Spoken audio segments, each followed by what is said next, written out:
this is a return air can, and what we have right here is a collar. These will be cut into the top of these, or if you have existing rectangular aluminum ductwork in your attic, you will be cutting these into the side. What I'm going to go over is how you're going to cut the collars into either a return air can or into rectangular duct in your attic. What you have is this little flap that overlaps this right here. What this is just a little slit. These have little ridges on the inside, so it locks in to the inside of this right here. So what you do, if this is a little too tight, you'll have your deck knife. You could open it up a little bit just to save yourself some time and headache. What you do is you press this inside of that, and then once you have it connected, you're gonna push until you hear it click.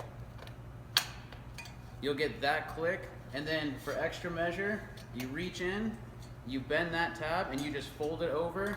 That way when you're working with it, you know that the collar's secure. You're gonna center this up in the location, whether it's rectangle duct or a ceiling can. You're gonna grab a marker, hold this down in position, and on the outside, you're just gonna trace your line. So what you'll end up with is a circle like this. Whether you need it in the center or off in one of the corners, it doesn't make a difference to the can. You're gonna take a drill, put a screw where you wanna start your hole, and then you're gonna grab your unibit.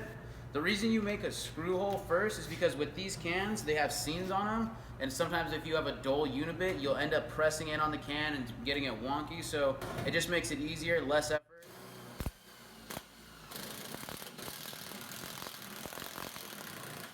So what you're gonna do is drill the hole, take a pair of tin snips, and what you're gonna wanna do is just trace all along this with your snips.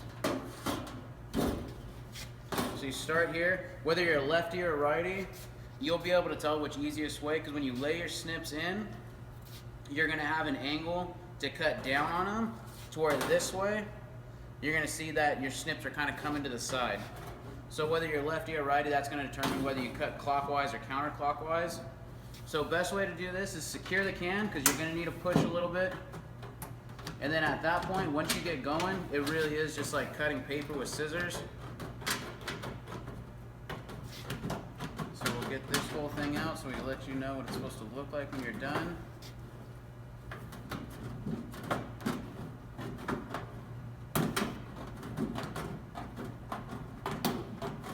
And one thing you want to be careful with is these pieces, once you're done cutting them with snips, the centerpiece that you're going to be throwing away tends to be sharper than what you have on the can, so watch your hands when throwing it away.